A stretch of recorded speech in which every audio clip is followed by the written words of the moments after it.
তো এটা কোনো ব্লগ ভিডিও না, একটা গল্প বলবো। গল্পটা একটু ট্রিকি এই জন্যই বাংলার ইউটিউবের অডিয়েন্স তো, তাই আমি জানি ক্রিয়েটিভ জিনিসপত্র দেখার আর সহ্য করার ক্ষমতা একটু কম। আচ্ছা চাপ নেই, দিমাগটা খোলা, কানটা খাড়া রাখলেই হবে। গল্পটা হচ্ছে ঢোলকপুর গ্রামটা সবারই চেনা, ছোটা ভীম, চুটকি, রাজু, যজ্ঞ ফজ্ঞ যেখানে থাকে।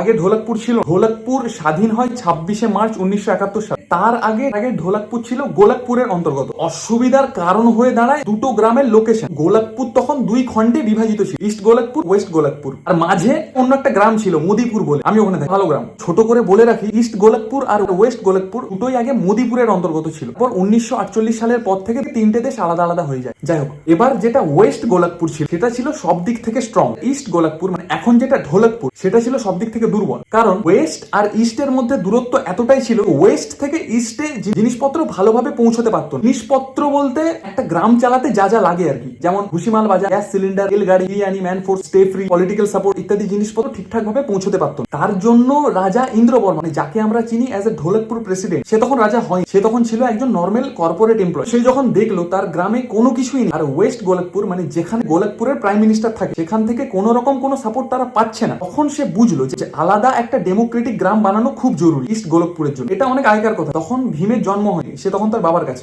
ইন্দ্রবর্মা যখন বুঝলো যে একটা আলাদা গ্রাম বানানো খুব জরুরি, তাহলে আতিপাতি যে কোনো গ্রাম এসে ওদেরকে ছিঁচে দেবে, তো তখন রাজা ইন্দ্রবর্মা কি করে, ওয়েস্ট গোলকপুরের সাথে বিদ্রোহ করে, লড়াই করে, ইভেন সেই লড়াই জিতেও দিয়ে নিজেদের একটা আলাদা গ্রামটার নাম দেয় ওরা ঢোলকপুর। ফাইনালি স্বাধীনতা পাওয়ার পর ঢোলকপুর আবার নতুন করে নিজের প্রাণ ফিরে পায়। ওদের মনে স্বস্তিটা আসে যে এরপর থেকে ওদেরকে কেউ আর ইস্ট গোলকপুর বলে ডাকবে না, এবার থেকে ওদেরকে সবাই ঢোলকপুর বলেই ডাকবে। তারপর যেরকম বরাবর ইন্দ্রবর্মা ঢোলকপুরের রাজা হয়ে যায়, যেহেতু সেখান থেকে লোকসভা ভোটে লড়েছে, বিয়ে করে নেয়, ফুটফুটে একটা বাচ্চা হয় যার নাম ইন্দুমতি। তো এবার বলে রাখি যে রাজা ইন্দ্রবর্মার একটা ডাক নাম ছিল মুজিবুর রহমান, সেই সূত্রে সে তার মেয়ে ইন্দুমতির ডাক নাম রাখে শেখ হাসিনা। তো সদ্য রাজা হওয়ার পর ইন্দ্রবর্মা স্বাধীন ঢোলকপুরে কিছু নতুন সংবিধান বানায়, যেমন যুদ্ধে, এই গোলকপুরকে ঢোলকপুর বানানোর যুদ্ধে যারা সামিল ছিল, যারা নিজে সবকিছুটা দিয়ে লড়াই করে একটা নতুন গ্রাম বানালো, তাদের বাচ্চা কাচ্চাদের জন্য সরকারি চাকরিতে 30% রিজার্ভেশন। এই পেছন পাকামিটা ইন্দ্রবর্মা করে। তো খুলে বলছি, মানে কোন সরকারি চাকরির যদি হায়ারিং শুরু হয়, ওই চাকরির ক্যান্ডিডেট হিসেবে যারা লড়াই করেছিল তাদের বাচ্চা কাচ্চারা অলরেডি রিজার্ভ বুকড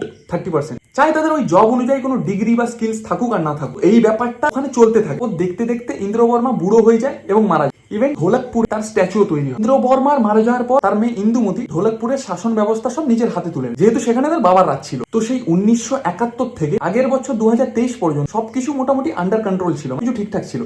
কিন্তু যখন ভীম, চুটকি, যজ্ঞু, রাজু এরা পড়াশোনা করে ইনস্টা রিল দেখে বড় হয়ে গেল, তখন এরা বুঝতে পারলো যে জেনারেল কাস্ট হয়ে জন্মানোটা কত বড় মহাপাপ, যেমনটা আমি আর তুমি এখন বুঝতে পারছি। এবার একটা কথা বলে, ইন্দুমতির কিন্তু ভীমের উপর ক্রাশ ছিল ছোট থেকে, কিন্তু ভীম ডিডন্ট গিভ আ ফাক অ্যাবাউট দ্যাট। তো যাই হোক, এখন ভীম, চুটকি, যজ্ঞু আর ঢোলকপুরে যত স্টুডেন্টস আছে, তখন এরা বুঝতে পেরে যায় ব্যাপার, তখন এরা আন্দোলন শুরু করে দেয় ইন্দুমতির বিরুদ্ধে। যেহেতু ইন্দুমতির ডাকনাম ছিল হাসিনা, প্রথমে তো ভীম ও স্টুডেন্টসদের মনে হচ্ছিল যে হাসিনা মান যায়, তারপর যখন হাসিনা মানেনি, তুমুল চব্য লাগায় ঢোলকপুর, মারপিট, রক্তারক্তি, আগুন, জল সব মিলেমিশে বেশ ভালোই দাঙ্গা চলে মোটামুটি 1 মাস ধরে। বিগ বস লেভেলে ঝামেলা দেখে যখন ইন্দুমতি এখন বুঝতে পারলো ভীমের টিমটা আতিপাতি না, ওরা হচ্ছে ইউথ, ওরা স্টুডেন্ট, ওরা শিক্ষিত বুঝে গেল, তখন সে ঢোলকপুর থেকে রিজাইন করে মোদিপুরে পালিয়ে, মোদিপুর আমি যেখানে আছি।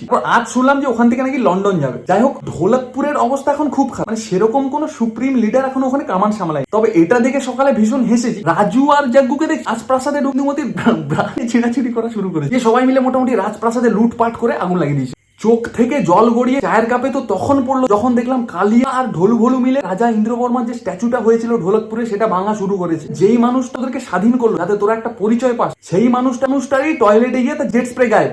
যাই হোক, যারা এত দূর দেখলে ভিডিও, তারা কিছুটা হলেও বুঝতে পারে, আর যারা বুঝতে পারোনি তারা গিয়ে পোগো দেখো, কারণ পোগোতেই কিন্তু আসছে ছোটা ভীম। আর নেক্সট এপিসোডে ওরা দেখাবে যে ঢোলকপুরে কি হবে। নেই ভাগ্যিস আমি মদিপুরে থাকি, একটু ডান্দিক মান্দিক হলে আমার হয়ে যেত। তো ভিডিওটা ভালো, ঠিক আছে।